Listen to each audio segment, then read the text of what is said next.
What is up, y'all? Welcome on back to another recap and review of Dandadan. We are doing season 2, episode number 4. So, as always, if you have not caught up through episode 4, this is your chance to push pause, go watch it, and then come back once you have caught up, because there will obviously be full spoilers from this point forward. But like I said, season 2, episode 4, that's like Way Deadly was the name of this episode.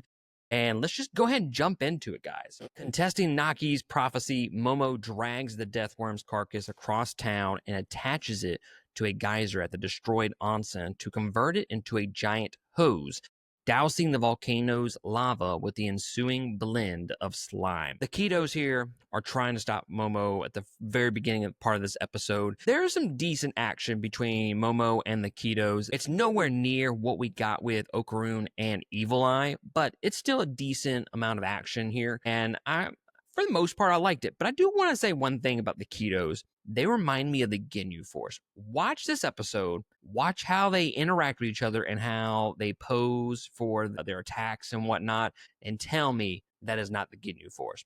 The Ginyu Force all day long. The Kitos try stopping Momo, but they are pushed back by a priest that Momo had met a couple episodes ago at that shrine, who is revealed to be a disciple of her grandmother, and his name is Manjiro. A revived Evil Eye joins in the melee and fights everyone, forcing Momo, Naki, and Manjiro to reluctantly work together. So Jiji shows up. He's ready to take on the Kito family and that old temple dude who is Manjiro. They all start fighting each other. I dig the slower style fight choreography that we have in these sequences. It's a little bit different than what we got, like I said, with Okarun and Evil Eye in the last 2 episodes, where it was more fast-paced fighting. While I do think the action here may not be as good as that fight was pretty damn good, if we're going to be completely honest. But I will continue to say that the action has dramatically improved throughout this series, and especially in comparison to season 1. The season 2 action has been really, really good. Now, there is something that happened during this fight that I was not expecting. Naki, who is the granny Kito, she calls one of her attacks Jennifer Lopez Anaconda. When I heard that, guys, I about fell out, because not only is that like a random pull, a crazy random pull, but it was so funny in the context of it, because we really haven't gotten, like when Naki fought Momo in the house back in, what was it, episode 1, like she didn't have any of those crazy names. Like she didn't throw out like Bruce Willis, Die Hard, or some shit like that, you know? So this was the first time that we've gotten a named attack, if I'm not mistaken. I could be wrong, but this is the first time that I've noticed it, and it was Jennifer Lopez Anaconda, and I thought that was just great.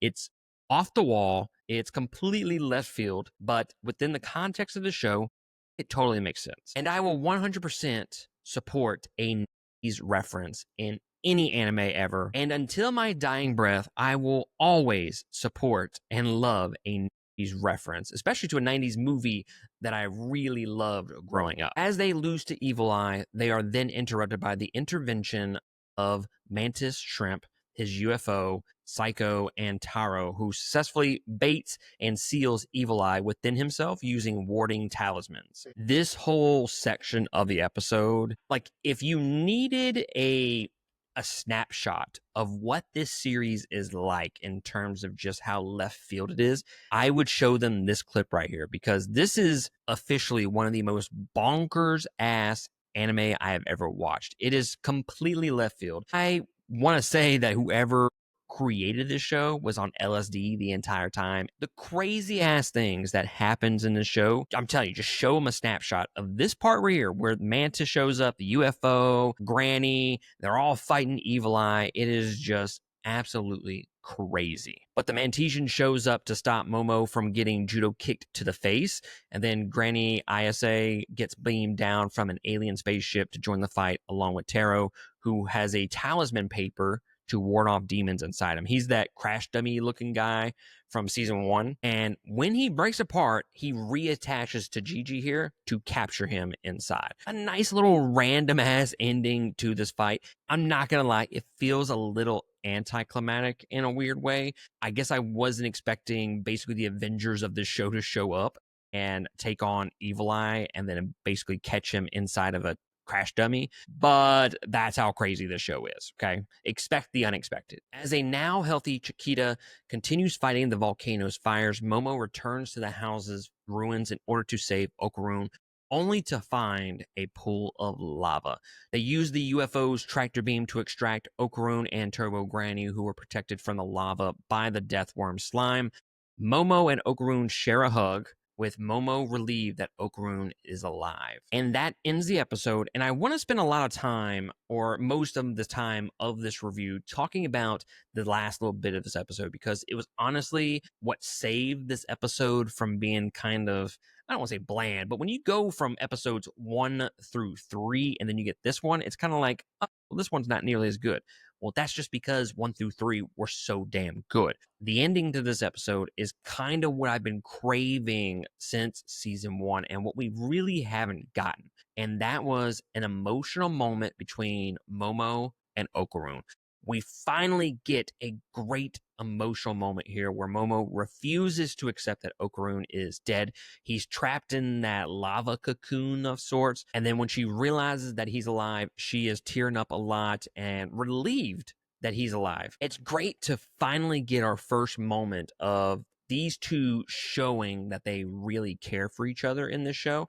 I mean, we've had little glimpses here and there. It's never really them two having a moment between themselves and them both realizing, hey, she kind of cares for me, or hey, he does really care about me. Okarun says that he knew she would save him, and Turbo Granny is less than impressed. She thinks they could have saved them faster. Again, I'm perfectly okay with a moment of levity here where it's a very heavy with the emotions, where Momo really refuses to believe that he is dead. And then when he finally awakens, you know, she's relieved, she's crying, and then they share that moment together with the hug. And then we have this moment of levity with Turbo Granny. I don't mind that. I thought it was appropriate to kind of break up that a little bit. I got enough of that emotional moment where it didn't get ruined by Turbo Granny, so I'm completely okay with it. But I'm also biased because I'm a huge Turbo Granny fan. Maybe I give her the benefit of the doubt more times than not. But as they share that hug, sort of, Okarun falls into her arms. He freaks out, but Momo comes back for a legit hug. She's crying tears of joy that he's alive. And again, this is a great moment.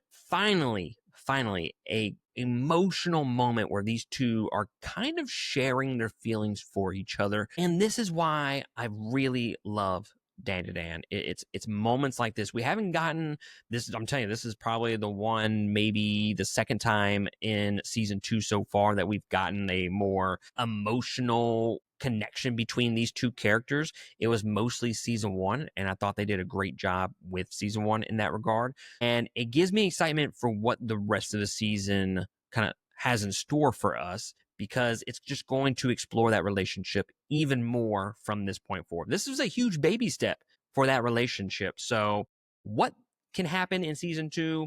I don't know, but I'm very excited for it. So I thought the beginning of this episode was just okay. I don't think it was anything worse than what happened in season 1. I do think that this is probably my least favorite of the season so far through 4 episodes.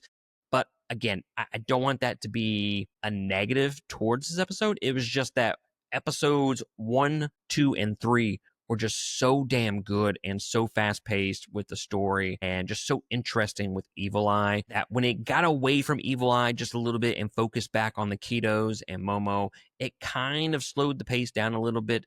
But you know what? I'm all for it because we've gotten something different with each of these episodes so far.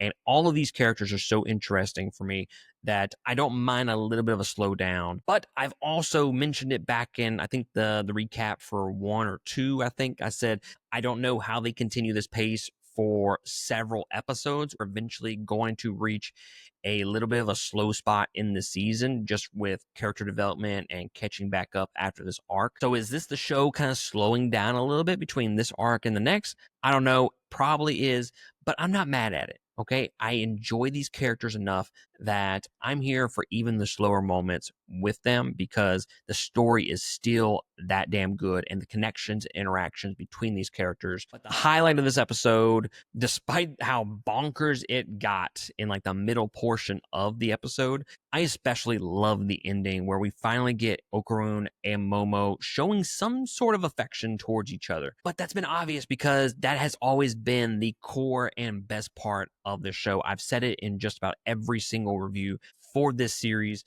I've just love the relationship between Momo and Okarun because I believe that is the heart of this show. And now that we have gotten back to that core of the show, that's really the highlight of this episode for me. So while it may not be my favorite of the season, in fact, it's probably my least favorite episode out of the 4, I still think this is a great episode overall. But guys, let me know down in the comments below of what you thought about episode 4. Let me know down below. And while you're there, hit that like and subscribe button. Really helps us out. And with that being said, I will catch y'all next week on the next one. Latest.